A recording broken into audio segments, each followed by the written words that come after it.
নমস্কার বন্ধুরা, আজকে বানিয়ে ফেললাম চিংড়ি মাছের পোস্ত।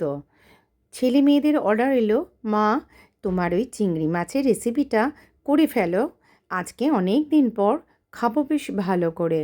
বললাম আচ্ছা ঠিক আছে, বানিয়ে ফেললাম। চিংড়ি মাছগুলো নিলাম, নিয়ে তেলের মধ্যে করলাম ফ্রাই।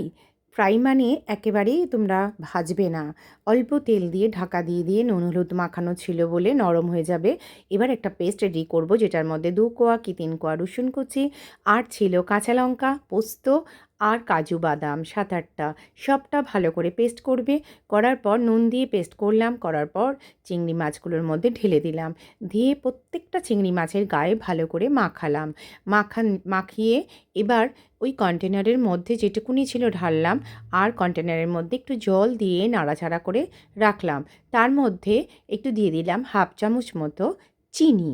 মিষ্টি না দিলে একটু ভালো লাগে না, তাই দিয়ে দিলাম। আর এদিকে কন্টেনারের মধ্যে যে জলটা রেখেছিলাম দিয়ে দিলাম। দেওয়ার পর এবার ঢাকা দিয়ে দেবো নাড়াচাড়া করে। নাড়াচাড়া করে ঢাকা দেওয়ার পর এবার দেবো একটু কাশ্মীরি লঙ্কা গুঁড়ো, কারণ একটু দিলে পারে রঙটা একটু অন্যরকম লাগবে।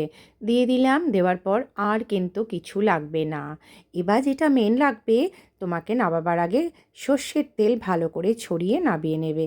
খেতে হয়েছিল খুব ভালো। তোমরা বানিয়ে আমাকে অবশ্যই জানিও কিন্তু।